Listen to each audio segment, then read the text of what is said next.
and the latest one being the Goilalas being burnt to a crisp.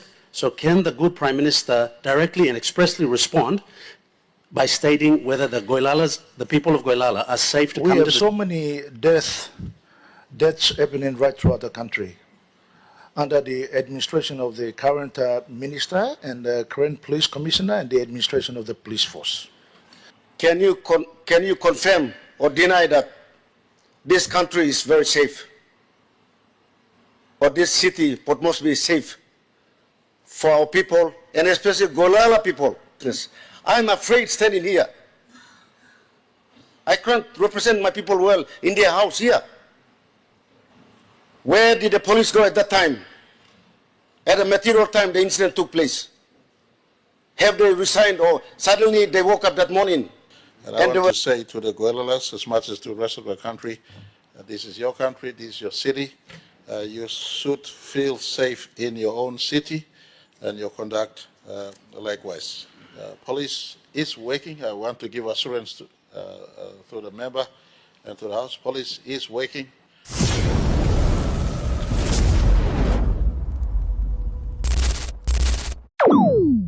Welcome back, everyone. Today, we explore critical national issues in Papua New Guinea as Goilala MP, Peter O'Neill and Chuave MP confront the Prime Minister and police minister about the tragic deaths of 4 Goilala individuals burned at Waigani Market. They question whether the police commissioner is fulfilling his duties and if the country is truly safe. Stay tuned for an in-depth discussion, and don't forget to like, share, and subscribe to join the conversation on PNG's pressing matters. Thank you, Mr. Speaker. This question is supposed to be directed to the good Minister of Police, but I rather prefer I direct it to the Honorable Prime Minister.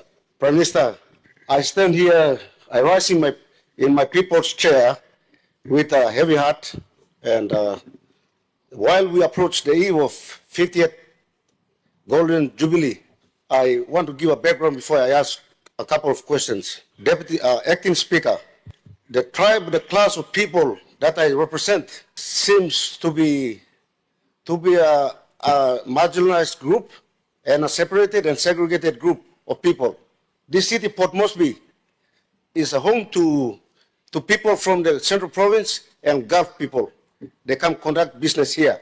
While we approach the 50th Golden Jubilee, and as other leaders have spoken on monies to celebrate the Golden Jubilee, we still have footprints of colonization, but dressed up in a local context, from a PNG context. This particular incident is reference to a few kilometers, if not 1 kilometer away from here, next to Waigani police station. In recent times, we've seen horrific scenes of people massacred and loaded onto trucks, bent in other parts of the country. But some 2 weeks, if not 3 weeks ago, in the heart of Port Moresby, the national capital city, the city of this country, this beautiful country that we all represent here, represent our individual people. It is unprecedented to see under the nose of a police station, Waigani police station, we see an unfortunate scene where 4 Goilalas killed and burnt alive, and not only Goilalas, but a Marawaka female, innocent, totally innocent, killed and burnt alive to ashes. We have not seen this before. We say we are independent and going forward, but we are still being colonized in our own context. My line of questions is as follows. Mr. Prime Minister, or Acting Speaker, can you confirm or deny that this country is very safe, or this city, Port Moresby, is safe for our people, and especially Goilala people? Mr. Prime Minister, can you also confirm that Goilala people are free, and this will never happen to them anymore, in a place they call home? We all come from homes. We all represent our people and we have homes. But unfortunately, this city here belongs to Central people from Margarita or Gadaisu to Kiwari Point, including Goilala. Goilala not excluded. We come here to conduct business. I'm afraid standing here. I can't represent my people well in their house here. Second question, Prime Minister, where did the police go at that time? At a material time the incident took place. Have they resigned, or suddenly they woke up that morning and there was mass protest, there was nobody on duty? Third question, all these incidents happening around the country and including Port Moresby, the Waigani one, that does qualify for a change of leadership in the commissioner and everybody else down the rank and file. Because for too long, we have gambled with this, we have gambled with our people's life. This third question I ask is very serious. Under the commissioner right now, we have seen a lot of deaths. Our people cannot be protected by law anymore. These are voiceless people, especially Goilala people, they are voiceless people. Third question, or fourth question, we have incidences at Warawara, 2 Mile Hill, Baruni Dump, Tete, of the same magnitude. The question is, have the police arrested anybody? And if yes, what are the statistics? For the Waigani incidents, do we have a guarantee? Fifth question, do we have a guarantee that there will be proper investigation and those that are perpetrators and responsible will be accounted or will be responsible and brought to justice? Because history tells us that my people were mistreated at 2 Mile Hill, Tete, Baruni Dump recently, at the back of Bomana Jail, Kasia, and now at Waigani. Ending question, Mr. Prime Minister, tell me, where do you think is the safest place I can take my people to? If it's not here, where they come and do business, where is our next place to go? We can't go to Alatau, we can't go to Kelema, we cannot even go to Hagen or Ley. Where do we go from here?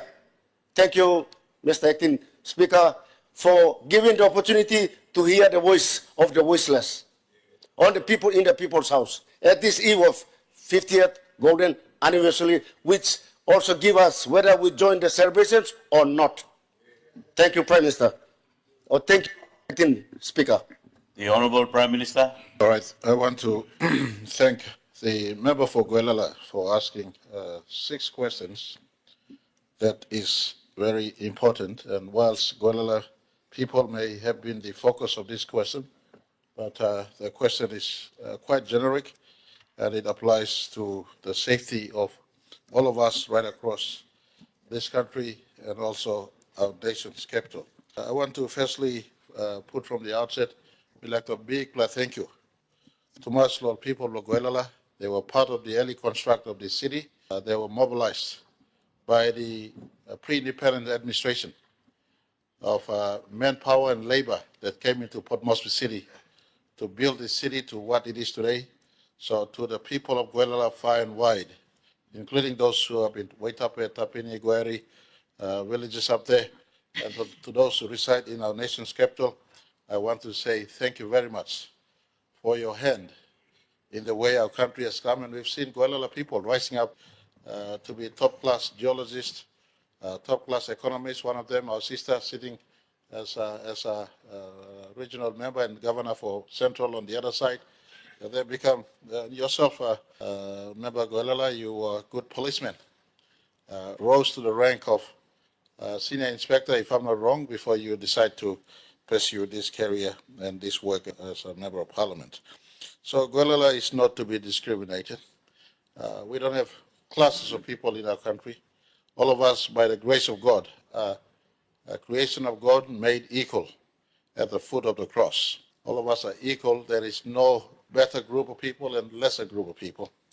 And those who offend laws are lawbreakers. 2 classifications of people: lawful livers in our, those who live within the laws in our country, and those who break laws in our country. And I want to say to the Goilalas, as much as to the rest of the country, this is your country, this is your city. You should feel safe in your own city, and your conduct likewise must be within the sanctum and dictates of law for all of us. Coming back to your first question, is Goilala safe? Goilala should be safe. Goilalans should be safe in the city and in the country as much as every other citizen. Those who are only unsafe, in my view, should be those who are offenders of law in our country. And I want to say that police must not discriminate. Your second question on the 4 who unfortunately lost their life in the criminal site at Waigani. Police is working. I want to give assurance to the member and to the House. Police is working to make sure they get to the bottom of this, and arrests, if not made yet, must be made at the very earliest. No crime in our country must go unattended. In fact, every crime is registered. And even if it takes delayed response time, police, as part of their duty, must and will attend to all matters of crime. The fall that happened right in the face of Wagani police station is not good, and police commissioner has been instructed to get to the bottom of this one and make arrest at the very earliest. In the face of our 50th anniversary, I want to use this question to point to one important and essential character our nation must rise up to. The easiest, the freest, and less cost contribution our citizens must give to our country is the respect of rule of law in our country. And in as far as a matter is concerned, I want to point to one example of a fine young councillor in my own electorate. In his village, including the loss of life of his wife and his mother. This young councillor, I've mentioned his name in this floor before, and it's worth mentioning again.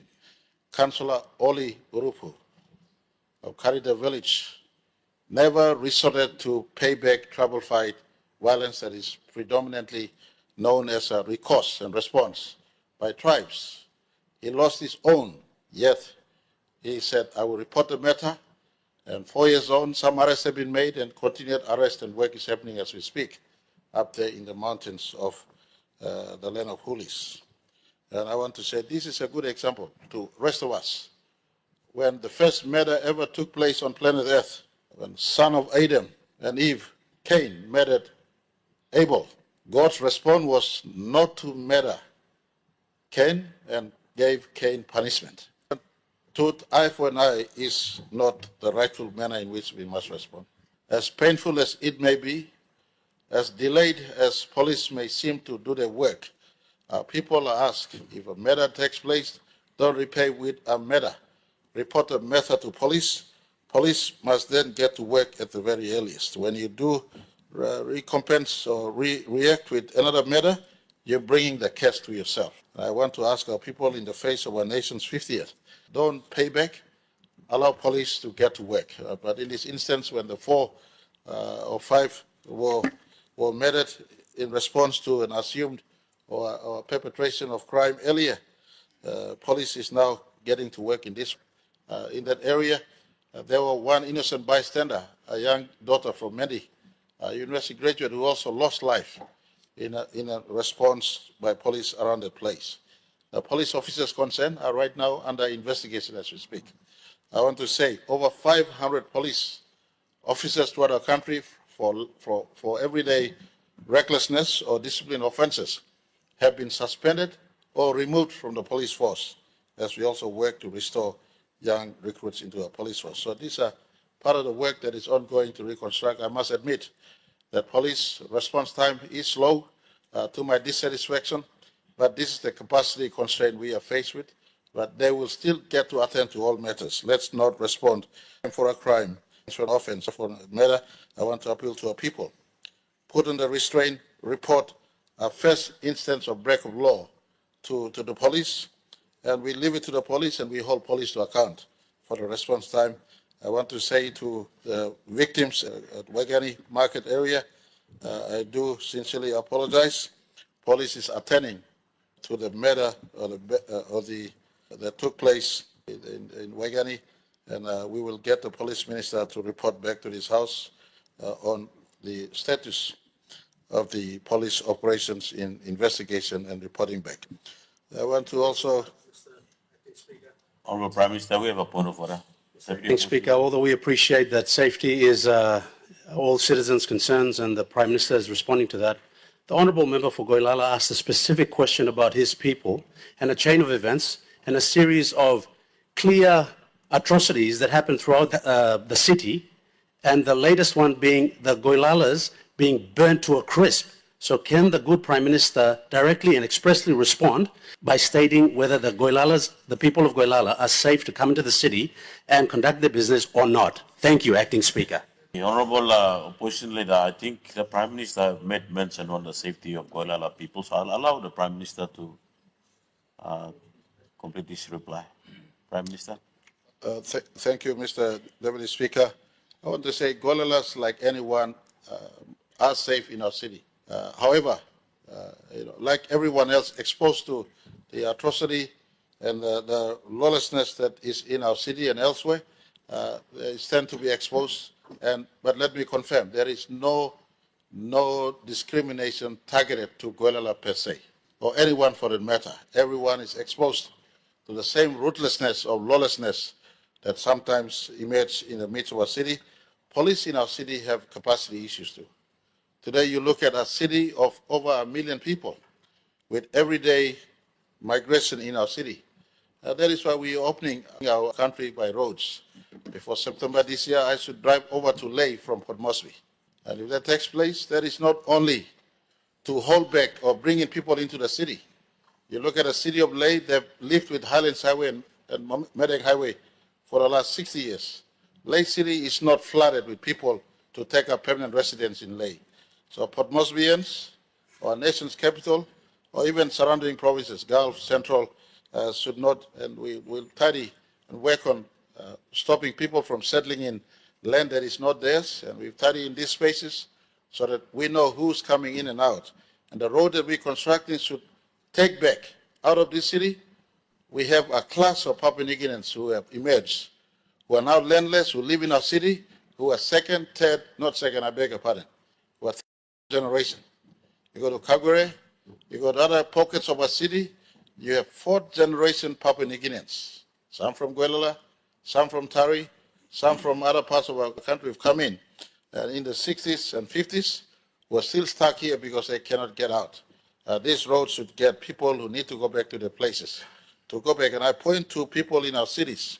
If you really have nothing to do in our cities, there are enough land, your ancestors, you have ancestral land rights in your tribal lands back home. The opening of road from Port Moresby to Leh should now take people back. And to the people of Goilala, if there's an element of fear in this, I want to thank the member and his district for investing in the two main roads leading back to Goilala Mountains. This road should be supported by National Works Department, open at the very earliest. If Port Moresby, in terms of resident, is not there for you, then there's always a place in your home, place of origin, tribe of origin, where your land is free, your food is free.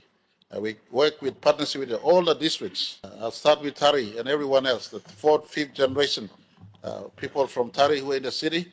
When Connect PNG has opened up road, we'll ask all of them, you cannot live in the city, go back home. We're working with the nation's capital. I want to thank Governor Sparkop, who's now installing city cameras in our city. This work should go on for this year, next year. When we go to the 2027 elections, Port Moresby City must have camera in all parts of our country, including in all parts of our city, including a link to the police stations that the Honorable Kramer, when he was minister, he started on police modernization program in our city. That program must be picked up again. We link police in our city with camera, and a real-time quick response to arrests in our city is in the interest of the city authority and our government, so that we put Port Moresby City back on a path to full watch, full supervision of ICT-based police, as well as real police foot patrol, and make our city become a safer zone for Goilalas and anyone who chooses to live here. But the roads that we're building over time, in my view, I will point to our people. If we in Port Moresby, no work, no stay here, let's utilize the roads, go back home, and attend to by living in our villages or in our tribal land. But to Goilalas, please, member, have it from me as the head of the executive government. There is no systematic intention to attack Goilalas. If there's anyone who could understand the Goilalas better, it is a man from Tari. I understand you better. We are preserving in our city to preserve our city. I ask every one of us in our city, let's live with respect of each other. If you break the law, police, there's no excuse. Step in quickly, deal with the offenders of law. Thank you, Thomas. We have a supplementary here. The Honorable Member for Yali Bupange. Thank you, Mr. Acting Speaker. A supplementary blomigo lo question where Prime Minister explaining good. Lo member blog Goilala I talk penis. We have so many deaths happening right throughout the country under the administration of the current minister and the current police commissioner and the administration of the police force. Now, is the Prime Minister going to take some action similar to that he has done to the commander of the defense force, where one soldier died during the training exercise? He was suspended and sacked. Is there inconsistency in the decision making that the Prime Minister and his cabinet are doing? Why is the command structure of the police force not held accountable for administration of law and order in the country? Thank you, Mr. Speaker. The Honorable Prime Minister. Thank you, Mr. Deputy Speaker. I want to appreciate the member for Yalupangia for this supplementary. The police commissioner, like every other head of agencies, head of forces, are accountable to our people, and in this instance to the government and to our parliament. And he is under scrutiny as much as every other agency heads are under scrutiny. I want to also say, whilst the recurrence of law incidences put him under the spotlight every now and then, equivalently, the police minister could present a report to us. Equivalently, he has dealt with more arrests, including arrest of police officers under his watch than all the other commissioners put together. And so, standing no way to defend him. He's under the spotlight to do work, and we expect him to rise up.